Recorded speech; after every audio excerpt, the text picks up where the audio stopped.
Good day mga ka-wanderers! So another set of videos na gusto kong i-share sa inyo guys. Dahil unforgettable talaga tong pagpunta ko dito at pamamiesta dito kay Ate Sami. This is actually in Candelaria, Evangelista Barangay somehow. So hindi ako much familiar. Sinamahan lang ako ni Sita, yung best friend ko since elementary. And unexpectedly, meron pa palang ganitong prosesyon. Ayan, oh. Nakaka-enjoy naman kasi talagang alam nyo yun, yung gusto kong anong tawag doon, makita, maranasan ulit ng pagbabakasyon ko. Nangyari sa tagal-tagal ng umuwi ako ng Pilipinas pero never been kong na-experience yung ganitong may piyestahan. And ayun nga, si Santo Niño, yung pinaparada nila, pinapasok ni Ate Sami sa bahay nila. Sabi nga ng mga tao dyan na naririnig ko, napakabait daw ni Ate Sami at napaka mapagbigay. At alam nyo ba kung anong ginawa dyan ni Ate Sami? Nagpaagaw siya. Akala ko, hindi ko alam kung nakaready na yung sinasita, yung mga kapatid, tsaka yung mga nakakakilala kay Ate Sami kung anong ginagawa niya every fiesta. But then before that, ayun, ko lang yung Santa Elena ba ang tawag doon.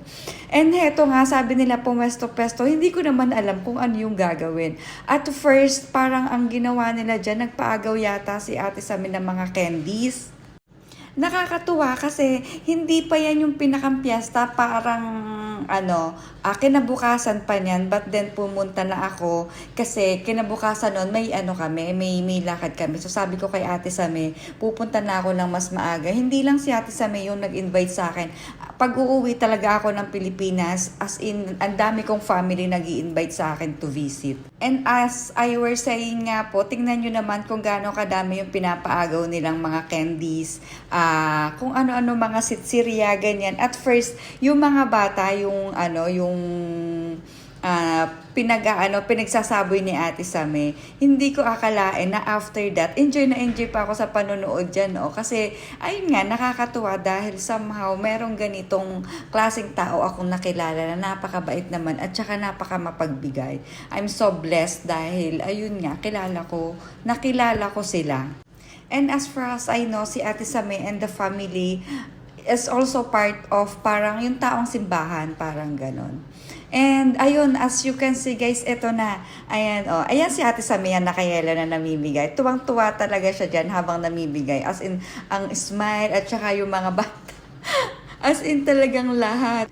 Gusto ko ding makiagaw, kaso hindi ako, itinulak ako nung isang dyan na malapit sa akin. Gusto ko kasing gawing, yung pocket money. Yan, no, tingnan nyo naman, no. Ay, ang dami pinamimigay. Gusto ko magkaroon ng isa niyan, kaso wala talaga akong nakuha, wala akong naagaw, kasi video talaga. Ito si Sitang, ayan yan, naka-brown. Yan yung best friend ko na isinama ako, nakapatid ni Ate Sami. So, ito, as you can see, guys, talaga namang, ang daming tao, hindi lang, mga nagpuprosesyon yan na pumunta dun sa bahay ni na Ate Sami. And sabi nga niya, meron siya actually, hindi ko nilang na-videohan, but then meron siyang Santo Niño and si Mama Mary na mismo talagang nakaharap dun sa sa gate nila. So, ayun, nakikita nyo naman na very well blessed. Ayan, yan yung kanyang manugang ba? Na very close din naman kay Ate Sami. Basta, asawa siya ng anak ni Ate Sami. So, meron din silang bahay na opposite side, which is, ang ganda rin naman. Yun nga lang, hindi ko talaga nakuhanan. But then, nung pagpunta ko dyan, super talagang I feel blessed. Hindi ko alam kung bakit na nakilala ko sila. But iba yung feelings na naging part ako ng kapiestahan yan dahil as in talaga super nag-enjoy ako. Tapos ayun, after that, ayan, inilabas na nila yung Santo Niño na pinoprosesyon, and after nito, parang after nan, nagsimula na rin yata silang magluto. But then, ang isang gusto ko pang maranasan ulit na pagbabakasyon ko is yung may sayawan. Ayan, hindi ko na masyado kasi kaya video ko, isinom ko na lang sila. Ina-expect ko, somehow meron dyang sayawan, ganon.